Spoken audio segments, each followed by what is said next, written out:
households, both alike in dignity, in fair Verona, where we lay our scene.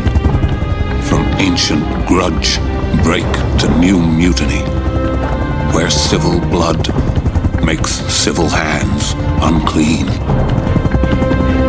From forth the fatal loins of these two foes, a pair of star-crossed lovers